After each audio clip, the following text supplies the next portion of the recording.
grew up in a small town.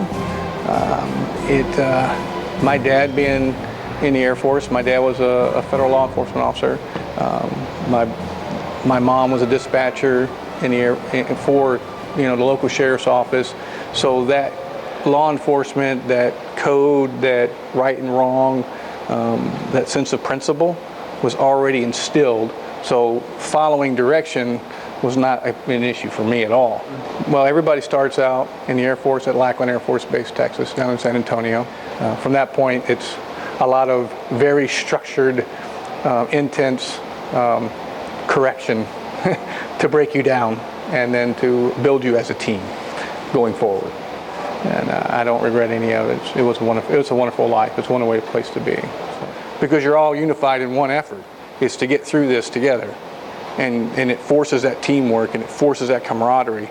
And that's really a lot of essence of what and the reasons why I stayed in the Air Force for so long and some of the things why we did what we did. I served in the Air Force for over 24 years. My first duty station was RAF Mildenhall, England. I was 19.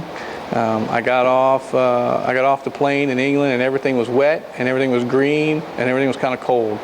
I was a law enforcement officer in the Air Force. That was my career field. They call it security forces now. Back then it was security police. And a very tight-knit group, very right or wrong. We worked very, very hard, a lot of long hours. But we had a lot of time to play. But it was a lot of aircraft security, a lot of ground combat training, because the security forces for the Air Force, that's their ground defense component. That's what they do. You have the law enforcement mission, you have a security mission, but then you have it's in the Army, it's 11 Bravo, it's their infantry code. We got taught those skills in order to defend air bases from surface-to-air missile attacks or attacks on an air base. So that was 50% of really what we did. So we would spend a lot of time doing law enforcement. Of course, you would have the bar fights that we would respond to. You would have the security, checking the badges, making sure lists of people and positively identifying them before they would get into an aircraft or to a priority resource. And then when we would train for combat, and we would do patrolling, and we would do foxholes and M16s and M60s. Now they're the 240s, but different weapon systems and platforms that we would use to enable us to defend an air base in a hostile environment. Because we're a law enforcement, we're the law enforcement arm of the Air Force when it comes to that. We always hold ourselves to a higher standard. So if somebody did something that would be considered a minor infraction on a normal unit in the security forces career field or security police, at that point it was dealt with much more harshly because we have to set the standard. We can't enforce the rules if we can't abide by the rules. So we took that very seriously, and we have these career fields, we call them, we eat our own.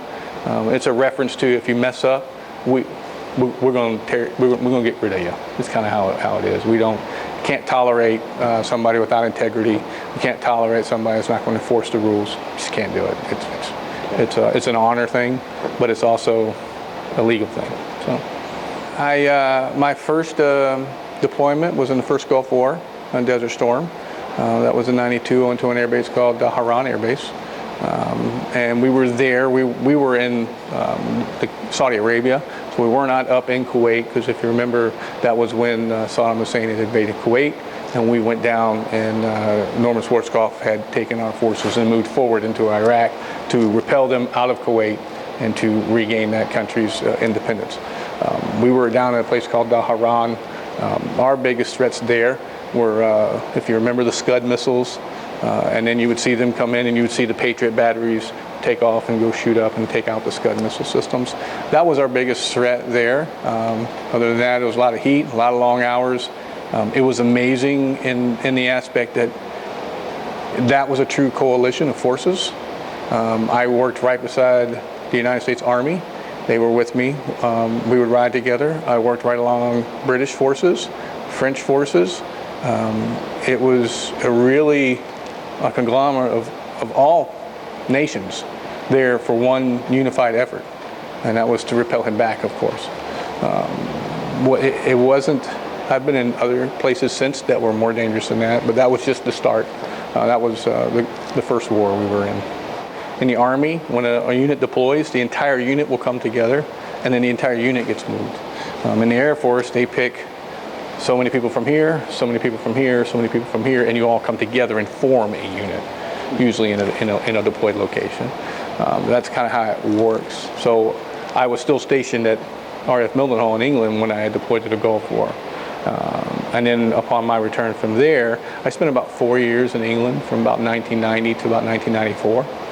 And then I went from there, I went to Grand Forks, North Dakota, where I've seen negative 75 degrees below zero. It's pretty cold there at times.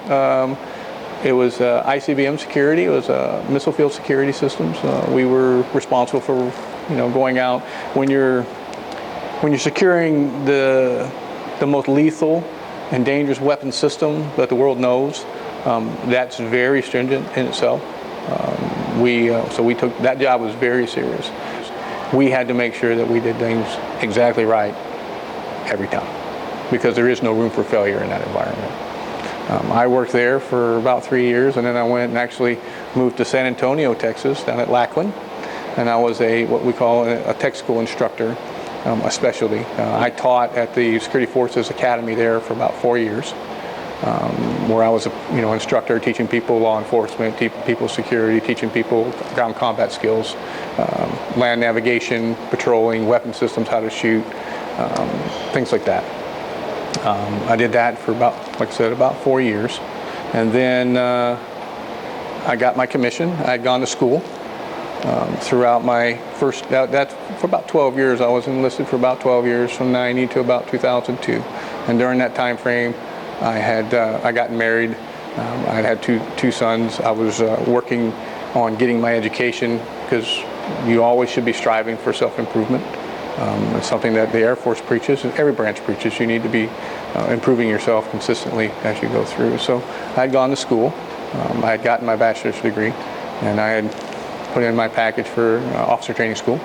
I was accepted, and I got to go to OTS that's 13 weeks in Maxwell up in Montgomery, Alabama.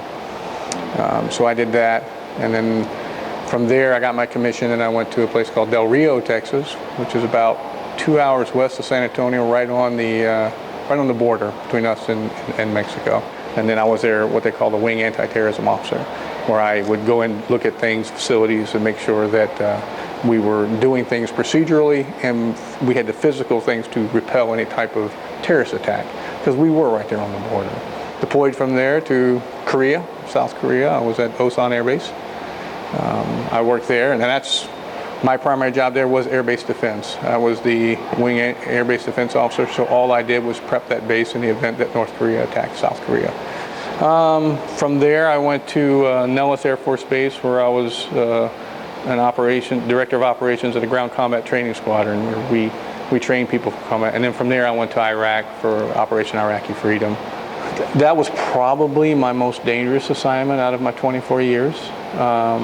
I went to Operation Enduring Freedom in 2009. I can't really say one was more dangerous than the other, except that when I was in Iraq, I had put myself out there in harm's way a little bit further. Does that make sense? When we were in Iraq in 2006, I was in charge of air base defense operations, because I was kind of good at it.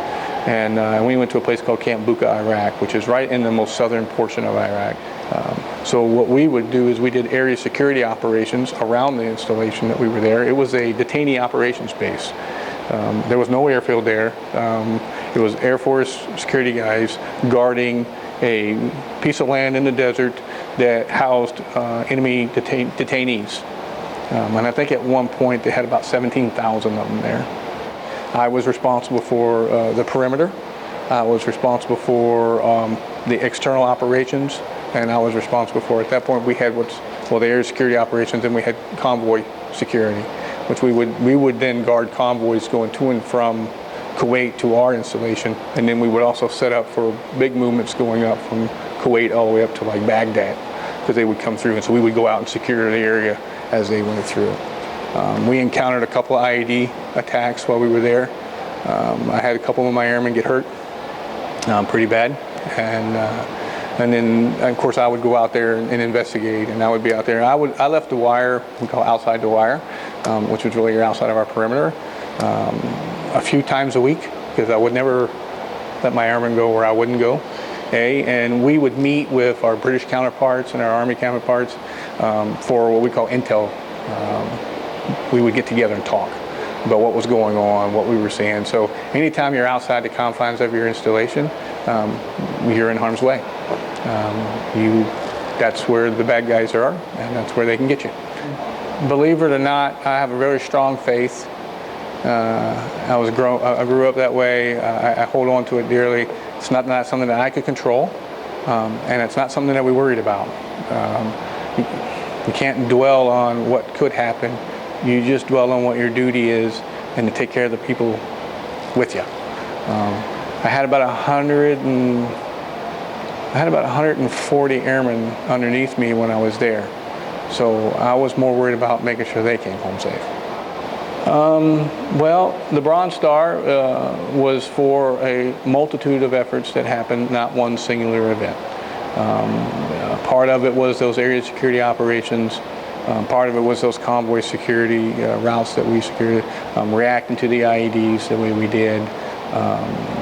Just the base had grown so much while we were there in our tenure that I mean, we went from 6 compounds to 17. It was a multitude of things. I contributed to more of the people that worked for me. If I could give every one of them a Bronze Star, I would. I think they earned it. Yeah, it was. It was just doing our job. I mean, I didn't do anything special. It was just doing our job. And when you, as a veteran who's been there, you know the process, you know the procedures, you know the reactions, you know what's going to happen. So when you hear something in the news, and you're like, that's not possible because I was there. That's not how that would be. That's not how that would work. So then you start questioning why. I try not to be political. I believe there's a lot of politics involved. There shouldn't be when it comes to people's lives.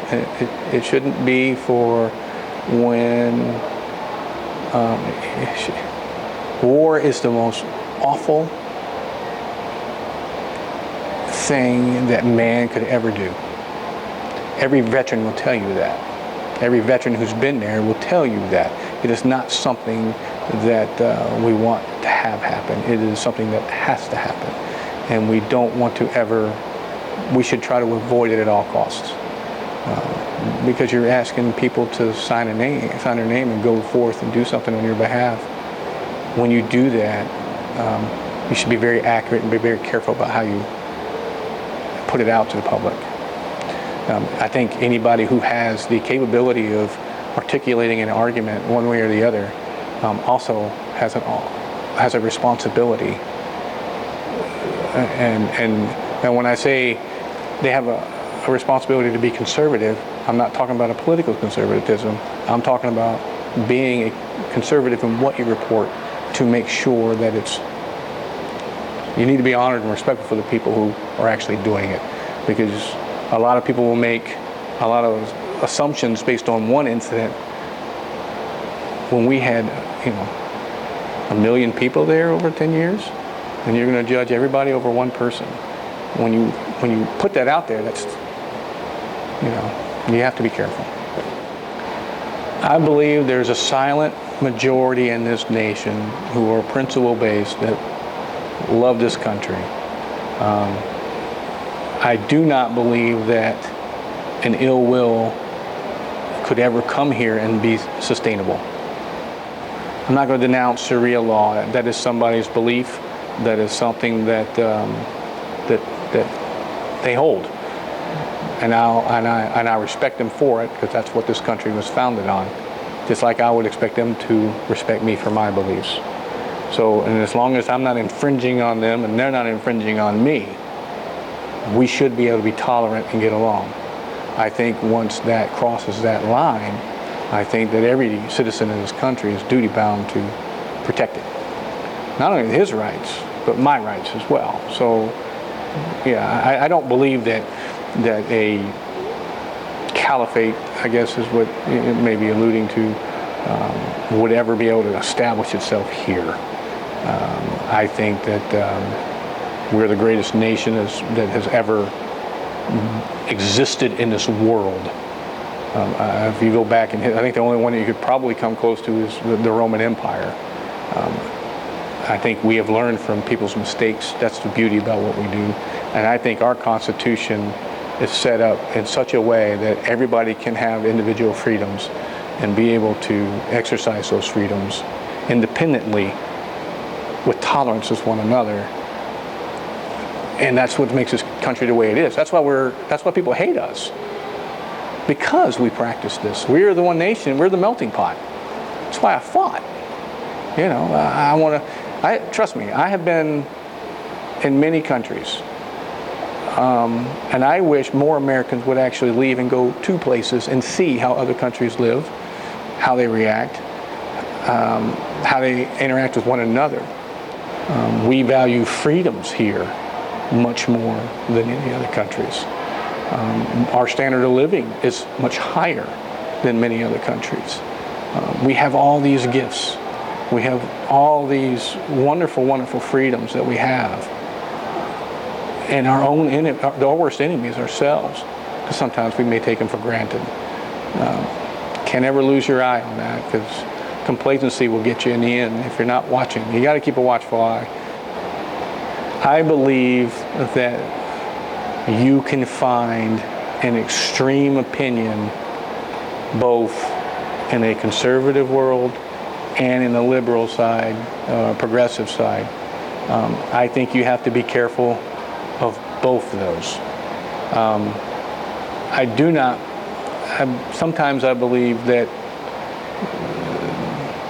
the media creates an environment in order to have an issue raised so it can be discussed.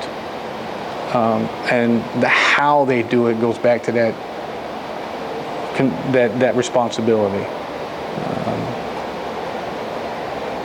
You can portray an entire section or segment of people on what one person says. That's most people, young people can be influenced by that. It's only the older people who are wise enough to say that's only one person's opinion. So you have to be careful. I don't know what's going to happen. There will always be turmoil. There will always be war. There will always be a need. It's mankind. We've been in war since our existence. Since Abel and Cain, we've been at war. That'll never stop. I do believe that you need to be prepared. If I had it all to do over again, I wouldn't change a thing.